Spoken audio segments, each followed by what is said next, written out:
Hello and welcome back to Real Crime Profile. This is Jim Clementi, former New York City prosecutor and FBI profiler, and I'm here today with Lisa Zambetti. I am the casting director for Criminal Minds, and Jim is my colleague. He writes, and I cast for killers, victims, and everything in between. Laura Richards. Today is on travel, and she'll be joining us again next time. Today, we wanted to answer the many listener questions and comments that we've gotten on our Facebook pages and in the Real Crime Profile email account. We've been remiss. We have a lot to catch up on. You guys have been such a great audience. I can't believe that our listeners, they're so insightful and so smart and so balanced in their views and accepting of others' views while still making comments that they believe in. I think it's really important. Yeah, I think what it is, we're trying to keep a much more highbrow approach than some of the trolls that are out there. Yeah. We're not here to attack people. We're telling you what we believe and have learned over the course of our careers, and we want to share that information. People can take it or leave it for what it is, but the fact is that both Laura and I have had long careers in this field, and we've gained some insights that maybe the average person out there, or even the very educated people out there, may not have been exposed to. So we're trying to explain things in a way that everybody will understand things better. And we're totally open to comments, and there have been a bunch of them. So we will try to discuss a few of them today. So just a few housekeeping things before we dig into the comments. People have asked about posting our recommendations in one place that everybody can find them. I'm trying to figure it out on Facebook page. It's kind of hard to post them where they remain at the top, but I think we're going to be building a website soon, crossing fingers. So the website will have our list of recs and, all different kinds of information for people, resources to go to if you need help, a link to Jim's website, a link to Laura's Paladin website. So that's coming. And our theme music. So many of you have asked about our theme music by Zumba. Okay, and that's coming shortly. What happened was his hard drive got fried. He had to recreate the song from scratch, and in the process he wanted to sort of update it and expand on it a little bit so that anybody who wanted to purchase it could get a longer and more updated version. Can I just say that when I told Simba, who is the sweetest person in the world, I said, Simba, people really want to, they want to buy your song. And he was just like, really? That's incredible. No, I don't believe it. It cannot be so. He could not. He doesn't fathom. exactly sound like that, Lisa. But anyway, he does have a lot of talent, and he's not some kind of egomaniac. So he's really happy that people are interested in the song, and he's got a lot of other ones. So I'm hoping that we'll he put starts together to post all of them. Absolutely. One last thing. So Jim's dad, Pete Clementi, did record a podcast with our producer, Paul Francis Sullivan, for his own podcast, Sully Baseball Daily. So that'll be coming down the pike soon. And Paul just loved talking to your dad. My dad was a baseball player, pitcher, who played semi-pro ball and then was drafted into the Pirates AAA League way back when in the 50s. So he had some pretty interesting insights to baseball from a half century ago. It's pretty amazing. Okay. So now we're going to turn to listener questions and comments. And on a more serious note, I cannot believe how many emails we've gotten from people currently in abusive relationships reaching out to us for help. I mean, it's been heartbreaking, it's been humbling, and shocking that I'm grateful they're reaching out, but they're reaching out to, a fledgling podcast. And who should they be reaching out to, Jim? Well, they are reaching out to a world-renowned expert in the field, though. It's not I just know, that we're I know, a I know podcast. that, but and do you know that's what I mean? why they're reaching out. I think know. Laura has built her career on actually doing this work.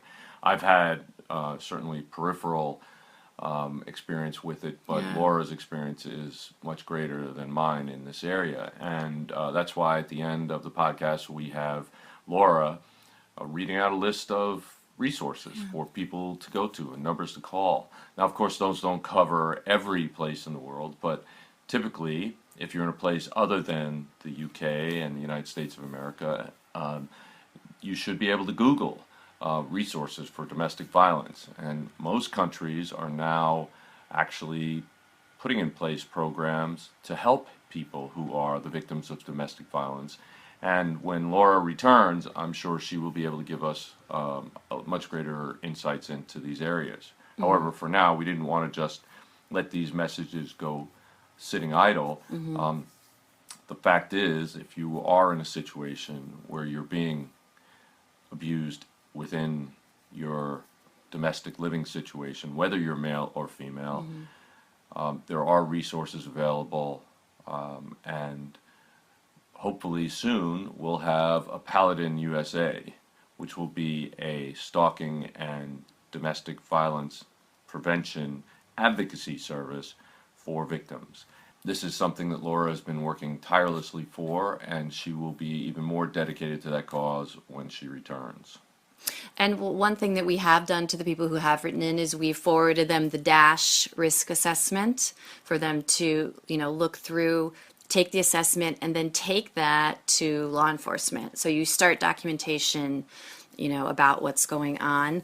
I mean, Jim, a mother wrote to me that she's been trying to leave. She's been trying to, under the radar, take classes and try to find a job in which to leave because she's kind of waiting for all the ducks to be in a row for her to leave. And what would you say? I mean, It's, this is exactly the scenario that is portrayed in the movie Sleeping with the Enemy. And it's something that I do not feel qualified to make an actual assessment on, certainly via an email or via a podcast. I mean, each case is individual, and there are risks involved that I would like to have professionals evaluate before somebody makes some kind of move. But clearly, reaching out in a way that won't notify the person who's the offender in this case, or in each case, is probably the best thing to do. Find the local helplines or local services that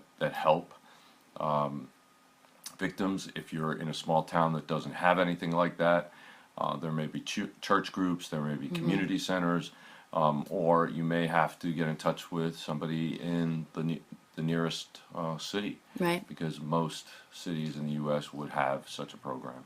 One more thing on this. There was a listener who says that our podcast has renewed her energy to leave because she did reach out. She did take the DASH risk assessment a while ago, and she took it to a women's shelter. But because her husband didn't have a gun, he was abusing her, choking her. But because he didn't have a gun, they deemed that she wasn't in a life or death situation, and they sent her away. And Laura's response was, even some of these shelters don't necessarily have all the training, but that doesn't mean you shouldn't, if you have a gut instinct to leave, try to get more help. So when Laura comes back, I'm sure she can go in much more detail, but I just wanted to know that we hear you, and we want to help in whatever way we can. And if you're hearing this right now and you identify with what we're saying, please reach out to us, and Laura will try to help. Definitely. So if you've been following our tracking of the O.J. Simpson television show on FX, you know that we've talked quite a lot about the defense and their tricks, and we talked quite a lot about the jury and their verdict. A lot of you, I'm going to bundle up a bunch of questions and comments, have really, they understand that this particular defense team was up to dirty tricks, but they also point out that the prosecutors are not immune to misconduct themselves. So you have anything to say about that, Jim? Well, sure. Here's the thing. People in these jobs are individuals, and they have different codes of ethics, and there are very clear rules and for prosecutors, and it is much more scrutinized. Prosecutorial behavior is much more scrutinized because everything that's done supposedly is done on the record. Most of what the defense does can be hidden from view of the public, from the prosecutor, etc. The defense does not have any burden in the course of a criminal trial. Therefore, They can remain completely silent. They could just cross-examine people, and they can basically defend a case by innuendo. In other words, everything the prosecutor puts into trial is meant towards to be evidence to prove the guilt of the person they're trying, and they have to prove it beyond a reasonable doubt. The defense, though, can make suggestions, innuendos, bold-faced lies if they want, and they don't have to prove a thing. They just have to mention it. And in some cases, like in the case of O.J. Simpson, they're able to, on top of the fact that of his celebrity, of the racial tensions that they were able to stir up during the course of the trial, and the fact that he was simply a wealthy guy who could afford multiple very expensive attorneys. All that together gave him the edge in this trial. Prosecutorial misconduct is something that's very serious. It's something that has incredibly devastating consequences when it happens, because obviously if somebody is tried because they've committed a crime and they are convicted, but during the course of that trial there was prosecutorial misconduct, the case could be thrown out. It can be thrown out without prejudice to refile, or it could be thrown out with prejudice, because if somebody's already been tried and they got convicted as a result of prosecutorial misconduct, you may not be able to try them again. And that would be, of course, a travesty.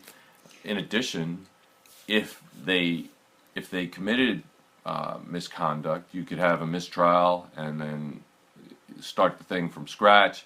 If it was discovered years later, evidence and witnesses might not be available. So there's so many problems with doing that, which is why I think most prosecutors try to not step over any lines, because certainly the effects of it can be devastating to what their profession is. Would you say that in the Brendan Dassey trial that the prosecution stepped over any lines that you can think of? I mean, Absolutely. we know that the law enforcement, the coerced confession, but Well, wait, but we don't know that's misconduct. It can be Okay. complete incompetence. The detectives actually suggesting the answers out of frustration. It could have been, I don't know how many times these guys have actually done interrogations of somebody with limited intelligence of that age group. I have no idea how many homicides they've investigated in their lives, in their careers. I don't know what training they've had. It could have been deliberate. It very well could have been. But it could also have been out of ignorance. They just did not know that by saying something, by letting a kid with a 70 IQ guess at answers and saying, no, yeah, that's it. That they were actually cementing in his brain a way to get out of this room, to get done with this, to be helpful, and actually got a completely false confession from him. Although I don't know if it was completely false, because he may very well have been involved in the cleanup. There seems to have been evidence of other things like that. But now let's go to the prosecutor in the Dassey and Avery trials. Here's the thing. When that prosecutor held a press conference based solely on the information from Brendan Dassey's, quote, confession, and told the world the details of how he now believed the murder was committed, I believe he stepped way over the line. The entire world had access to that information at that point. There is no way now to actually protect any information, so that when they do an interrogation, if somebody does confess to the crime, that they can actually drill down and ask questions about details, because they gave away all the details. Yeah. And these details were so flimsy, so ridiculous, so just absurdly crazy, that he actually said, if anybody is under the age of 15, don't listen to this. Like, why the hell are you talking about this? Do you realize there's a victim's family out there? Do you realize that this victim had a right to privacy about, even if this was true, about what had happened to her? What is wrong with you that you're going to go and give a press conference to lay out what your case is at trial. And guess what? When you came to trial, you didn't even use that information against Avery. I mean, it's clear. It's clear that that was absurd. It's clear that he was so full of himself and his other behavior as it leaked out with respect to sexting victims of domestic violence. I mean, this guy's ego was through the roof. Yeah. It led him to do some asinine things, and I mean that. And I believe that did amount to prosecutorial misconduct. Okay. I believe that in and of itself not only tainted the jury pool, but it also tainted any potential witnesses out there that may have actually witnessed something, and now they're adding information based on what he said. I think there was a perfect example in the trial with the 15 or 16-year-old cousin of Brendan Dassey, who told her school officials that, that Brendan had been crying and Brendan had confessed to her. But then on the stand, she broke down, and I think it was, if you listen to that episode of our podcast, you'll see, I think behaviorally, there's something you cannot fake when sort of the blood sort of was rising in her face as the questions were coming out, as the realization, she started just breaking down. And I mean, it was not an act. I mean, it was very, very clearly her behavior, her feeling like, oh my God, I got into something that I should never have gotten into. I lied, and now she's sitting there telling the truth. He never said any of that to me. I just was confused. You told me, basically the prosecutor told her that he was guilty, and therefore she wanted to be part of it. Right. Hello, it's Jim Clementi and Francie Hakes with a special message about a new show that I'm hosting on Wondery called Locked Up Abroad. In each episode, people tell their harrowing stories of being convicted of crimes and jailed in foreign lands, or kidnapped and held hostage in war-torn countries. These are definitely worst-case scenarios. They're truly frightening situations. Yes, no best cases here. But it is fascinating to hear how they manage to survive these ordeals. In the first episode, Midnight Express, Billy Hayes tells us about being imprisoned in Turkey for smuggling hashish. Oliver Stone even made a movie about it. But that was the movie. This is the real story. I even had the chance to interview Billy Hayes recently, and he told me the whole story behind the story of how he escaped a Turkish prison. He even told me that he went back to Turkey years later. You have to hear his story to believe it. And now, in his own words, here is Billy Hayes. Right. This is a shame. So that's very clear. Do you think of any other prosecutors that you've, like, in your experience, that have done things out of line, or I don't know if... Well, I know I can tell you back, when I was a prosecutor myself, there was a kind of a loud, obnoxious private attorney who said that I committed prosecutorial misconduct, that I had, basically swayed this witness to my theory of prosecuting the case, and the judge basically bought it and dismissed the case. I approached the judge about that afterwards, and I said, what is the basis of that decision? I understand he made allegations, but what is the basis of it? Well, did you see how he testified? He was like 8 years old, and he testified like he's like scripted. And I said, that's because 6 times on the day of trial, you granted that defense attorney an adjournment. So 6 times the day before trial, I had to prep him as a witness for trial. He was going to be on the stand for a few days. I couldn't just not prep him. So every time he got better and better and better at it. More comfortable with having to tell his story, more comfortable with being in a courtroom. And he was very good. He's a very bright, incredibly articulate kid. And because of that, I said, Judge, did you look at the complaint that he filed before he even met me?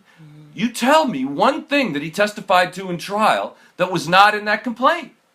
It's all in there. It's before he met me. How could I possibly have influenced his testimony? She said, well, I did fail to consider that, but it's too late now. Right, yeah. I mean, that's how irresponsible that judge was. And sometimes defense attorneys only have to make a lot of noise and yell and scream and wave their hands, and judges cow down to it.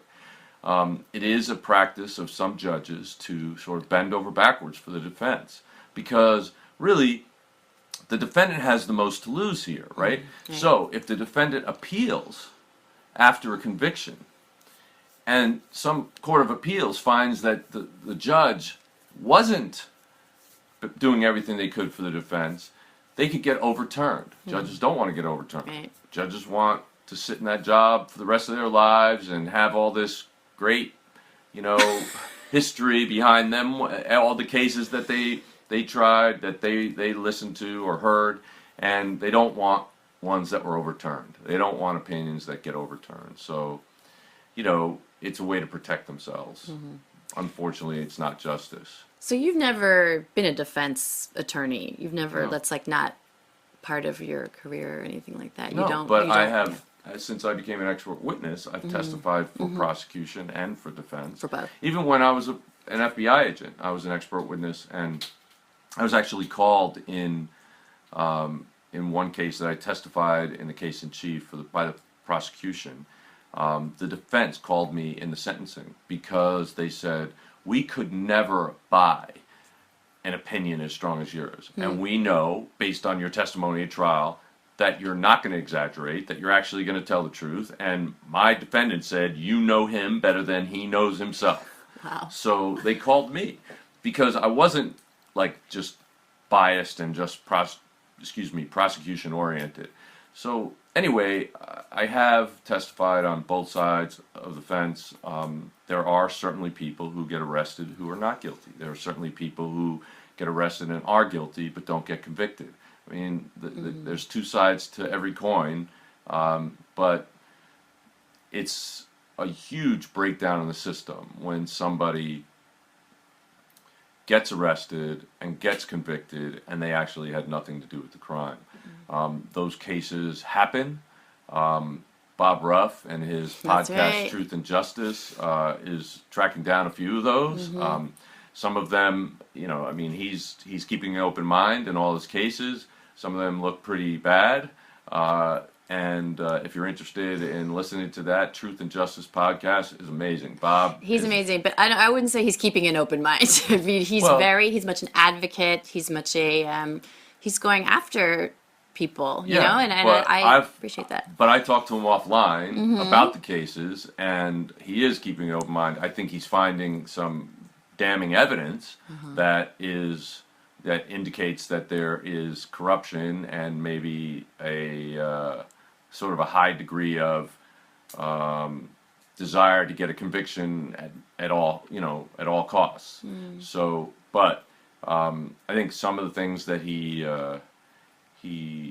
interprets, he may go a little too far on, but we've had discussions about those things, and because Bob, he's a great guy, and he's an incredibly motivated investigator, but this is his first foray into homicide investigations and how long-term criminal investigations work and prosecutions, but he's very bright and he's doing an amazing job. I agree. Okay, so I wanted to get into some specific listener questions. These are ones that were posted on our Facebook page, so I don't feel the need to not say their name. So Stacy Seward says, love your podcast. Anxious for the next one to show up. Question: if the OJ trial happened today, do you think a different verdict would come out? Just curious with your thoughts about today's social media and new technology with crime scene evidence handling. Yeah, I think, first of all, if it happened today, I think because of the OJ case, I think that was a watershed moment in crime scene investigation history. Basically, since that time, law enforcement departments across the country and national, federal agencies all have stepped up their crime scene investigation techniques, the training. There's actually, really due to the show, CSI, a tremendous interest on the part of the public and schools and universities in training people in those areas. So forensic science has taken leaps and bounds. If it happened today, first of all of the investigators would have had phones with cameras, digital cameras. They would have all been taking pictures all over the place. They would have been wearing booties on the scene. They wouldn't have been stepping and tramping blood all over the place, there would have been so much better awareness today. But even without that, based on the evidence that we had then, and I think with the ability for people to actually get a balanced view instead of just a one-sided view of what's being presented, I think that people would have understood. I think there would have been much more in terms of victim advocacy out there instead of just a one-sided view from just the defense in terms of any public statements. I think that the district attorney's office would have been much more savvy in terms of calling a witness like Mark Furman. I think the district attorney's office would have also been more savvy about doing public promotional work around the trial, and I think that a judge would have prevented the defense from engaging in grandstanding and political and basically racially motivated rallies and so forth. I think they would have put a gag order on those attorneys and prevented anything from getting out.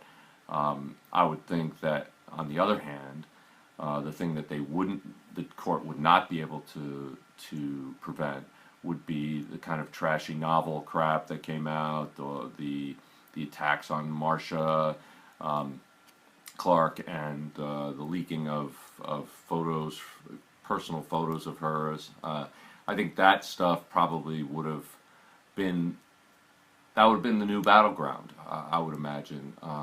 Instead of sort of, quote, the legitimate press, I think there would have been a lot of social networking games being played, and probably what the defense would have done if they were operating under a gag order they probably would have used other people and other accounts in order to get that information out, because basically at the time, I mean, I was, obviously in law enforcement and working with Dr. Henry Lee at the time. At the time, there was an overwhelming amount of actual physical and forensic evidence against O.J. Simpson. More than we heard about. Oh yeah, but it didn't all come out in trial. That's what I'm saying. The woman who saw him, he almost crashed into her in an intersection, and he screamed at her, and she recognized him. But she sold her story to a tabloid, so Marcia Clark didn't put her on the stand. Bad move, Marcia. Bad move. Trying to protect your case by taking out the most important, the only eyewitness that puts him on the road at that time, in that truck, which ended up having blood from the victim in it. So, there are issues with that would cut both ways, but I think there would have been a much greater chance of conviction if the prosecution was not hampered by the manipulations that the defense attorneys were able to do in the public. Something you said about the CSI, just maybe remember, is there like a sort of a backlash to the public's awareness of CSI, and that they kind of expect a lot of evidence to come to a conclusion that may, you know what I mean? Like, well, yeah, I mean, it's called the CSI effect. And the CSI effect is that with the show CSI and the popularity of it and all the different permutations of it, that there has been an expectation built on the part of the jury that every single crime has like a slow motion digital video of the actual crime occurring, all the forensic evidence, beautiful technicians and detectives coming in and telling their stories in compelling ways. because they're cast exceptionally well, I'm Jim. sure they are. So juries now expect that all the cops, all the forensic scientists, everybody speaks articulately, every scientist can explain things in incredibly, minute detail, yet in a way that the jury understands perfectly, and they all have visual, digital, laser, demonstrations of everything that goes on in the trial. And by the way, every single lab that ever exists that does crime work, forensic crime work, has like blue neon lighting, in the background, and everybody wears, Gucci and Ferragamo and Hey, Jimmy Choo don't let and- BJ hear you complaining about wardrobe. Okay. All I'm saying is it's a little ridiculous, and that has really raised expectations. So it actually is a negative thing, because what has happened is prosecutions have failed because juries saw real cops, real experts, real evidence, and they said, well, this isn't what I expected from CSI, and they literally dismiss cases, which is, again, not justice. It's not how things should be, which is another reason why I still say that our jury system is just Okay, totally flawed. we're gonna get into that. Good. You made me think of something when I was living in New York, and I was called so many times to be a juror, and I wanted to be on a jury so bad, because as an actor, I wanted to see what I had the Law and Order ding dunk in my head, and Right. and the courthouses in New York are beautiful. They're My grandfather built the Manhattan County Courthouse. Did he really? Yeah. We gotta talk about that, because my grandfather built a whole bunch of buildings in New York too. Really? Anyway, Italian style. Yeah. Anyway, so I wanted to be on a jury so badly, and every time they call me Miss Betty, and they say, "What do you do?" and I say, "I'm an actor." They're like, "Next." They would Really? never let me testify. I don't know why. I was Not discriminated against. testify. I mean, serve on a jury. Anyway, so we're gonna Yeah, get they to. would never let me serve on a jury. I was either, gonna for some ask you that. reason. Have you ever been on a I jury? would love to. But they would never let No. you. Yes, I'm a lawyer. Yes, I'm a former prosecutor. Yes, I'm an FBI agent. But No. see, I think this has actually hurt you, because What do you you have mean? not been on a jury, and this is one thing I have over you, is I have been on a jury. You just told me they never picked you. No, but in LA they had no problem with me being an actor. Because So, they couldn't yeah. eliminate all those people. Well, actually, by then I wasn't an actor. But anyway, yeah. But see, you have not been on a jury. Yeah, So anyway, we'll talk about that. Sidebar. Okay. All right. Let me go on to the next question. We're kind of getting back to the evidence at the OJ crime. This question is by Ben Zelavansky. Now, full disclosure, Ben is actually a friend of mine who was in the OJ FX series. He was in Oh, the really? very first episode. He plays the dog walker who finds. So remember that guy. shout out to Ben. The plaintive wail of the, what kind of dog? Akita, yeah. Yes, I remember Anyway, that. Ben, he's a friend, and he's also a huge fan of the podcast. So, yay, Ben. Here's his question. Hey, guys, love the show. Here's a question about OJ I've had for a long time. I realize he's not exactly a criminal mastermind, but how does a person do something as brainless as take off one of the gloves at a crime scene and keep the other glove on as he gets home, or dispose of some evidence while leaving a pair of blood-soaked socks in his bedroom, even without knowing about DNA or that blood might be identified? Why not throw the socks in a duffel bag that was going to disappear? Carelessness? Ego? It boggles my mind. Okay, well, let's start with the gloves. I don't believe that he took them off at one place or the other. I think that he probably took them off at the original crime scene, stuffed them in a pocket or something like that. They may have been so wet with blood that he didn't want to carry it around or get blood on things. The Okay. whole point was that we believe that he wore a wetsuit, which would have gone to his wrists, so you need gloves to cover his hands, and it would have gone down to his ankles, so you needed socks and shoes. And I think if you put that fact together with Kato Kalin's statement that when he was helping OJ get into the limo, that he went to grab a duffel bag, and OJ said, "Don't you touch that," and OJ grabbed it. I think that's probably where the wetsuit was, and the shoes. The socks were dark. Blood is dark, and So he didn't see it. I believe he didn't see it Yeah. and didn't think about it. The fact is that he is not a criminal mastermind. There's a few things that we look at: criminal sophistication, forensic sophistication, and intelligence. OJ is intelligent, but he has no history of committing crimes where he learned all these details. He did learn some stuff on how to do things from a Navy SEAL who was coaching him for Frogman. He was told how to kill somebody in almost exactly the manner that was used in this case, but he just didn't have the forensic sophistication to know exactly what to do from that point. He also had a very tight timeline. If he did this the way we believe he did this, he left that crime scene in a hurry, had to drive back, almost got in an accident, had to park the Bronco very haphazardly at the curb, jump over the wall, get into his house, take a shower, stuff the bloody clothing in a duffel bag, and and then get outside and make it look like he had just woken up from a nap and taken a shower and came out to get on, and then get on a flight to Chicago, where the cops would call him and he would say, "Oh God," instead of "What happened to her? How did she die? Is she, Yeah. how are my kids?" Right. None of those questions, not a single one. And anybody who was in that situation who didn't know the facts of what happened would have asked something like, "Oh my God, did somebody break in the house? Where did it happen? Are the kids safe? The kids were with her." None of that. Not a thing. Anyway, Yeah. so that's, I think, did I cover the second part too? I'm sorry. I forget. Yeah, you did. The socks, yeah. Okay.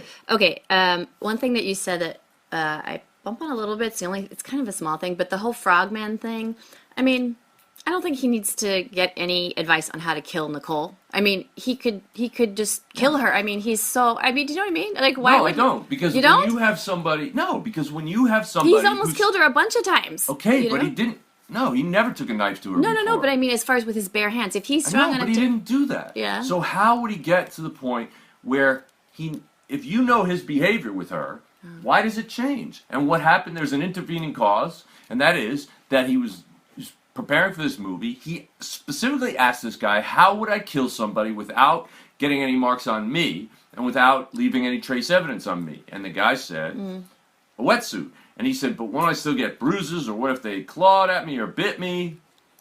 Maybe she's done that before. And he said, "If you wear a 7mm wetsuit, you won't get bruised through that. You take it off, and all the forensic evidence goes with you." It's a not perfect way to do it. If you're going in the water after that and swimming 10 miles, yeah, that's probably true. But it's yeah. not a perfect way. The guy didn't teach him how to do a perfect crime. There was plenty of evidence left there, brought with him, transfer evidence with him back to his house and into the Bronco. So it wasn't the perfect crime. But I mean, how did OJ gain that information? This is how you typically gain criminal sophistication, by learning it from somebody who's done it before, let's say going to prison and talking to people, or by experience. You try it over and over, you try new things, you read about it, you talk to people who know how to do it, who are trained in doing it, and I believe that could have happened. May not have been, but it's just, Okay. it's a very Alright. very good correlation, I think, that you can draw between him asking those questions and then seeing the evidence of those things in this crime scene. Fair enough. All right, we're going to move on to the subject of hearsay. Is that okay? Okay. So Emmy Adams Cairns asks, she loves the podcast, I have to say that. I had a question wondering if you'd help me with, you mentioned the term hearsay quite a lot in reference to Nicole's diaries, and I know what that means in the normal course of events, but would you mind explaining what it means in a legal sense? What makes these letters fall under this category? And is everything deemed to be hearsay automatically disbarred from trial? Good question. So let's take them one at a time. So hearsay is statements that are made outside of court, and because they are made outside of court, they are deemed to be less reliable than statements made by witnesses in court. They are deemed to be hearsay. Now, there's a whole bunch of exceptions to the hearsay rule. That is, hearsay evidence can still come in if, for example, it is the contents of a business document created in the normal course of business, like a police report, for example.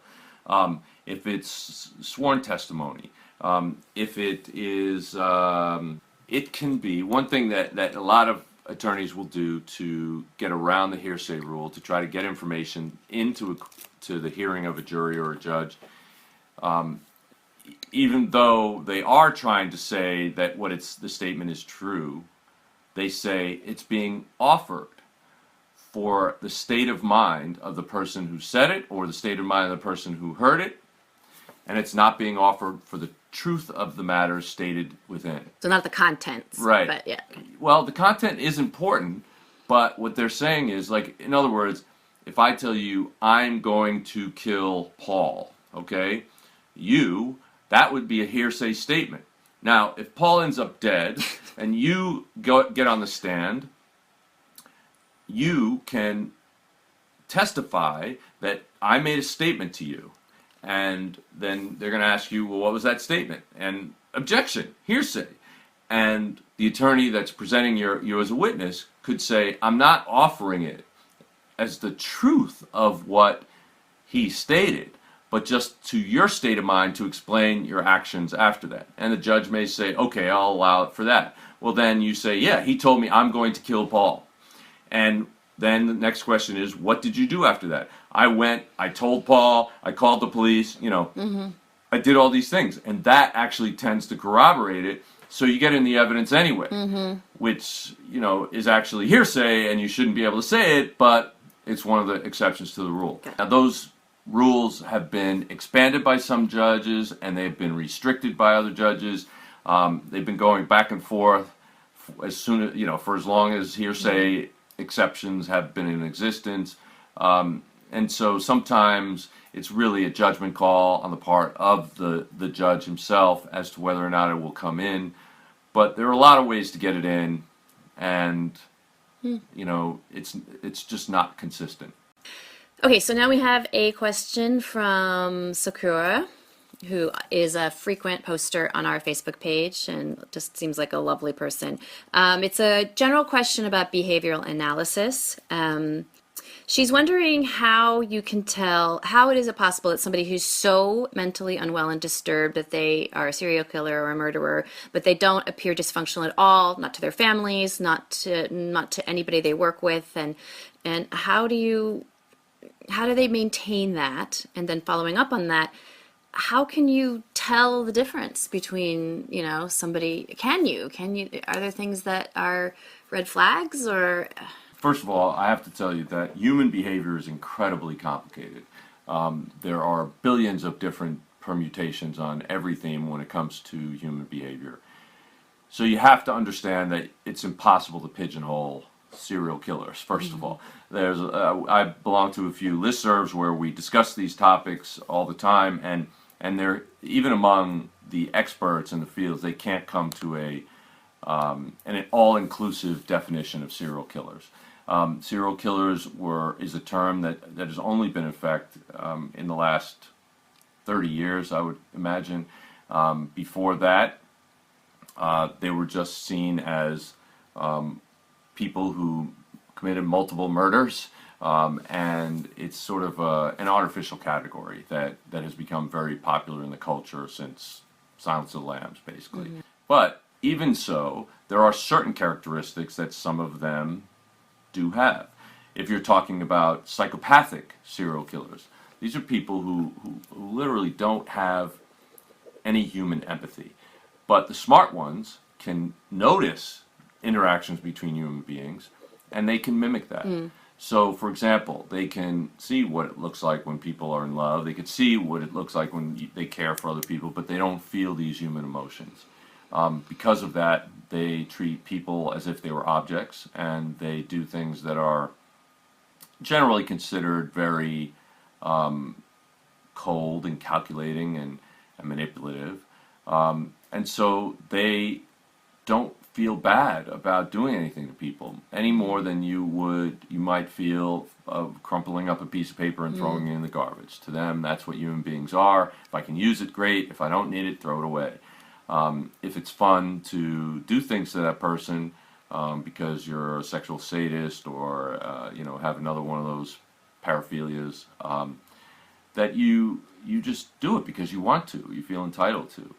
So that covers psychopathic serial killers, but there are serial killers along a very broad spectrum, and they have very different motivations. But how do you tell if you're in a relationship or you know somebody who's a psychopath? Well, usually they're charismatic. Usually they will talk their way into and out of any kind of situation. You have to be very vigilant about their actual behavior, though. I mean, are they actually consistent? Are they hiding things? Do they have separate lives? Do they have locked containers that you can't get into? Do they not allow you into their phones and so forth? I mean, if somebody is an open book, they're an open book. But if they're keeping part of their lives private, if they're always traveling, if they're always away, if they always have an excuse, if they always have things going on that you're not part of, I would be very suspicious. And, next time they're going on a business trip, just go into the closet, pull out your bag, and say, oh, I packed too, I'm coming. and see how that goes. Wah, wah. Yeah. Next time they say, oh, they have an important call for work, say, great, let me see your phone. Introduce me to the person.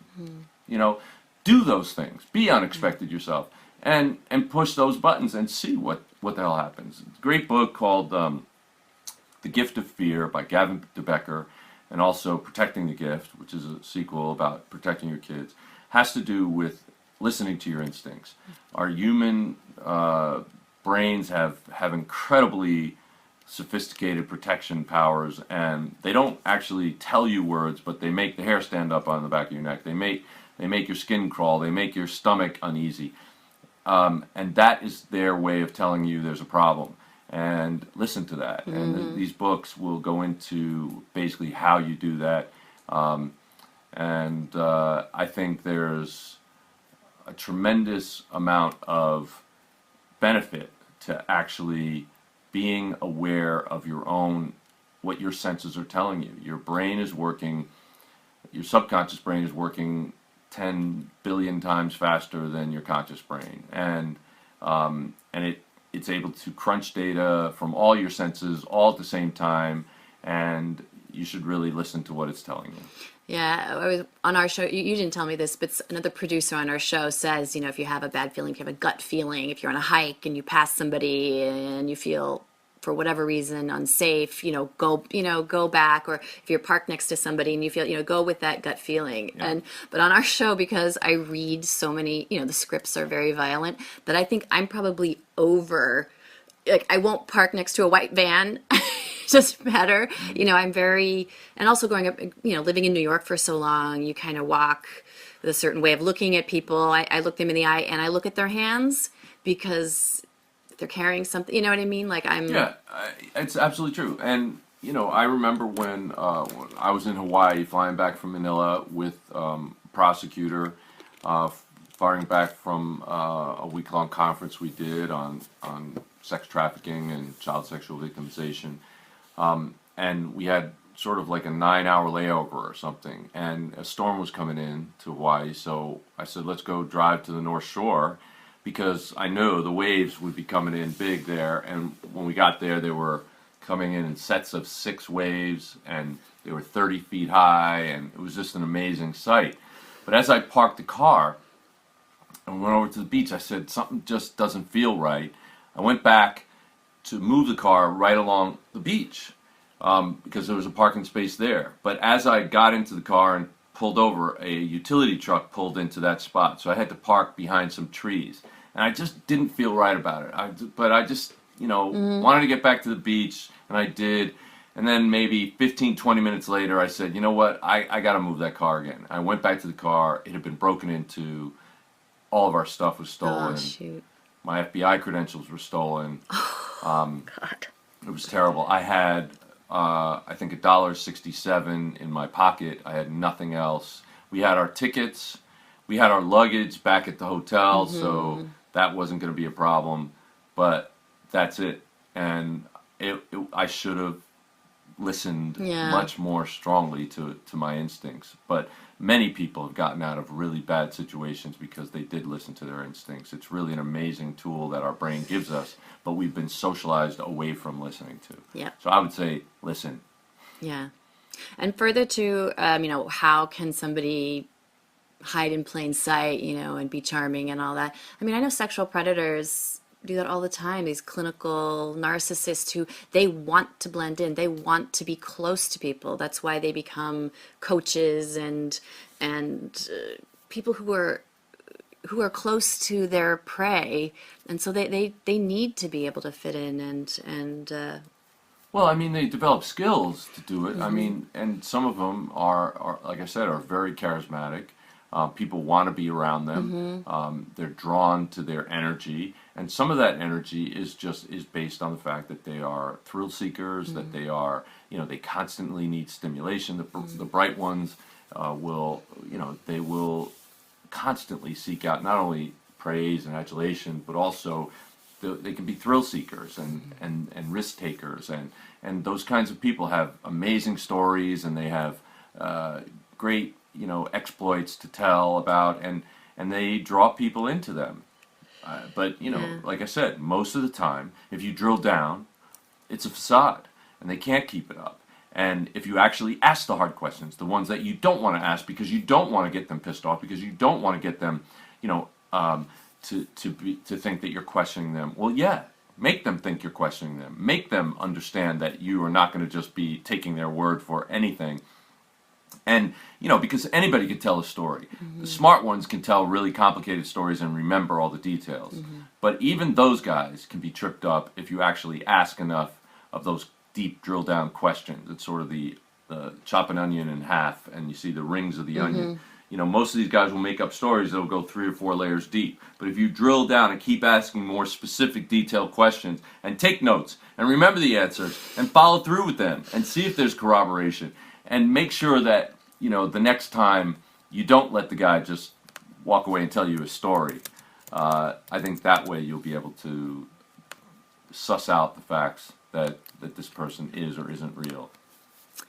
Well, you know what? I think we have an entire podcast on just these questions. So, you know what? We have so many more questions to get to. I haven't even scratched the surface. And so I think we can probably do a second podcast on listener questions. We haven't even gotten to the posts about the jury. There's a lot to go over. So maybe we'll sign off here. See you soon. Thank you for listening to Real Crime Profile. For advice or support if you're experiencing stalking in the UK, you can contact Paladin National Stalking Advocacy Service on 0207 840 8960 or go on the website www.paladinservice.co.uk. If you're experiencing domestic violence, call the National Domestic Violence Helpline free phone 0800 2000 247. In the US, if you're experiencing domestic abuse and need advice, shelter, safety or counselling, call the Genesis 24-hour hotline 214-946-4357 or go on the website www.genesisshelter.org, or you can call the National Domestic Violence Hotline on 800 799 7233. Real Crime Profile is produced and edited by Paul Francis Sullivan, engineered by Jacob Moose Molin. Music is composed and performed by Simba Sumba. Logo art by Rob Cohen. Real Crime Profile is produced and recorded at Empire Studios LA by XG Productions. Real Crime Profile is distributed by Wondery.